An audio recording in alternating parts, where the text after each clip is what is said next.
Sup? Hey, how's it going, everybody? Yugioh I'm here with the Ghostrick monarch deck that people have been wanting to see. So, I am actually recording this on DM because I'm mainly having problems with Dev Pro right now. I had to end up uninstalling it because of some issues, and I can't seem to reinstall it. I don't know why. Something's going on. It's something in my going with the program x times 86 files to know what that is. Having problems with the Dev Pro folder. Can't fully connect with it for some reason. I don't know what's going on with it, but I'm having issues. So replays of this coming as soon as I possibly can. Actually get them. So I will get replays. I will get duels for you guys. It's just I have to it'll probably be a little while. So bear with me on that. So anyway, this is the deck that I've been using. It does out pretty well, and it's a good thing I had the entire deck memorized. because I can still get it out for you guys. So this is a combination of Ghostricks and monarchs. It's a really fun deck, and I have yet to try it within the newer cards that have come out. Of course, Mary was out on Dev Pro for quite some time, but I haven't tried it with Frost yet or anything like that. So I will be trying those out when I actually can. So anyway, let's jump into the deck profile. So first off, we have triple Caius, triple Ryza, and a Dark Arm Dragon. Your basic Monarch lineup for any real Monarch deck. The only other difference is if you want to run cards like a Borg or something like that, you can. But this is your basic Monarch lineup here. Dark Arm Dragon, since it is a dark base deck, and the deck does have some pretty good graveyard control. Next up is the Ghostrick line of triple Lantern, triple Spectre, triple Jiangshi, double Stein, and then triple Mary. Lantern's kind of like my Battle Fader in a sense, stops attacks. Spectre, deck thins the deck by one card, special summons to the field when a Ghostrick monster is destroyed. Jiangshi, 18 defender, deck thins. Stein, 16 attacker, deck thins. And Mary, at the damage, I can deck them by summoning a Ghostrick monster from my deck to the field. It's more deck thinning. The deck can deck thin quite a bit. It's not like a super fast deck thinner as say Frolic Monarch, where you can easily deck thin your deck by like a total of 10 cards in one turn. It's nowhere near the lines of that, but it's a trollish type of deck thinning, to where you can just continuously summon monsters from your deck, or draw cards from your deck. It's really, really crazy. Mary helps this deck out so much. Then we play the double Battle Fader. The reason I'm only playing two Battle Fader is because I'm using triple Mary. Battle Fader is still a good card to have in the deck for the extra defense, but it's not really needed as much with Mary. If you're planning on trying this deck out IRL right now before Legacy, Mary's not in here. Won't be in here. So what I recommend is running triple Battle Fader and double Yugioh, just to fill in the places where Mary is. And that's the reason I'm not playing Track, is because, again, Mary's more defense. I can get Jiangshi from the deck with Mary.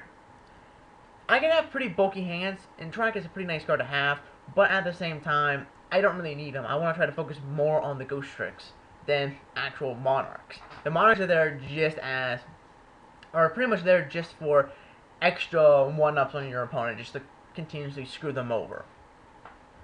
Anyway, we have triple Return of the Monarchs.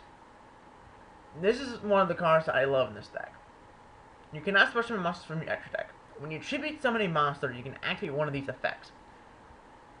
Add from your deck to your hand one monster with 2800 attack and 1000 defense with a different name from that tribute summoned monster. The tribute summoned monster must be face up on the field to activate and resolve its effect.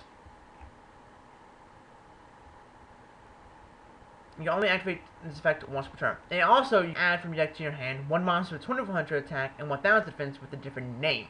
So pretty much is if you summon Caius, you can search out Ryza, summon Ryza, search out Caius, or you can search out Dark Arm Dragon, which is another reason why I'm playing Dark Arm, and allows me to utilize them much more effectively. Because I can easily search them out, like pretty much almost like turn 1, while just summoning either Caius or Ryza, and instantaneously summon them to the field to completely wreck my opponent. This makes Dark Arm a much more deadly card and much more of a threat for my opponent. You have triple Duality. The deck is slow. It's not going to be special summoning a whole lot. Mainly on your opponent's turn will it be special summoning, so Duality is still a very good card to have in the deck. We have a Dark Hole, double MST, and we have double Recurring Nightmare, very good card on this deck because of Stein, Lantern, and Spectre. Mainly Lantern and Spectre, because Lantern does protect you from at least one attack, and Spectre can back you up when one of your Ghostrick monsters are destroyed. And deck thins your deck by a card by drawing. Then we have Triple Swords Casino Light to kind of give it that more of a Ghostrick feel. This is a really good card when you run into threats that you may not be able to get over with your Monarch effects. One such incident was, I would admit, I was facing against a Mechathana Beast player. I was prepared for a Drago Sack. I had that kind of thing. I was ready to banish that Drago Sack and tell him to screw off. He summoned Obelisk against me. I screwed because I couldn't do anything. Swords helps with those random times where you just can't even do anything. And it stalls so much, allowing you just to flip those monsters to defense mode, face in defense position, and pretty much stall out until you can get your good plays. Now, a card I have yet to try out, and I am going to try out, but I'm trying to figure out exactly what I want to take out for that card, is Ghostrick Mansion, which is, of course, their field spell. I've yet to try that card out, but I'm just on the fence on what I really want to take out. I could drop Return to 2 and put in one Ghostrick Mansion, but I'm just trying to figure out what exactly I want to take out. That card will be tested, I just haven't gotten around to it yet. Feel free to test it on DN or DevPro and stuff like that, you know, because I'm interested in how well it actually does. Then finally, you have Triple Ghostrick Scare. The only trap I'm playing because it's a good card for Ghostricks. Again, it allows you to stall out and just screw with your opponent's plays, because you're always going to have, odds you're going to have a set monster on your field. And it is a good thing, it's a way for me to search something with Stein if I can get a direct attack off of him. Which is another reason why I want to try House, because it will help out with Stein. And yeah, that part is the Ryza and Kaius will on the 1200, but that's still 1200 damage like each turn, plus the possible 1600 I'm going to dish out with Stein. So it does help out in the end there. So the extra deck might be a little bit different than what I was using on DevPro, but I rarely go into the extra decks, so it doesn't really matter for me. We have double Ivy card, one Engineer, one number 17, one number 49, one Zenmains, and one Tim Tempo. My rank 3 lineup. There's a lot of other things you can play. You can run Giga Brilliant, you can run Acid Golem, but these are just the ones I wanted to play. Like I said, it could be a little bit different from what I was playing online, but again, I don't really go into extract that much, you know, so it doesn't really matter to me. Next up, we're playing 2 Slacker Magicians, massive amount of level 1, so you can easily get this thing out to the field. It's there for stall power, in case we need a stall. I'm playing 1 number 54 Lionheart, just for random lulz type of deal. I never go into them, but there's really no other rank 1 I really want to go into. I could go for number 39 Utopia Roots, but, you know, I just like having number 54 in my extra. He looks pretty cool. Then we have an M7 Bouncer, a number 72 Lion Monster Chariots Hisha, OCG card, but I like running him. You have a Gauntlet Launcher, and then we have a number 24 Force Focus. If you're playing the CSG wise, you can just take out number 72 for a Gauntlet Launcher, or you could just make it 14 cards in the extra deck. But other than that, this is Ghostrick Monarchs. It's a fun deck. I'm still testing in it, but this build has been working out for me pretty well. Like I said, replays aren't coming. I just need to be able to get back on Pro. When I can do that, I can get replays for you.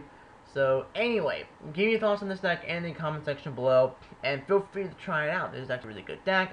It will throw your opponent for a loop because you don't typically see Ghostrick Monarchs. So it'll be a nice little head spinner, if you want to call it that. So anyway, hope you guys enjoyed this deck profile, and I'll see you guys next time. Bye.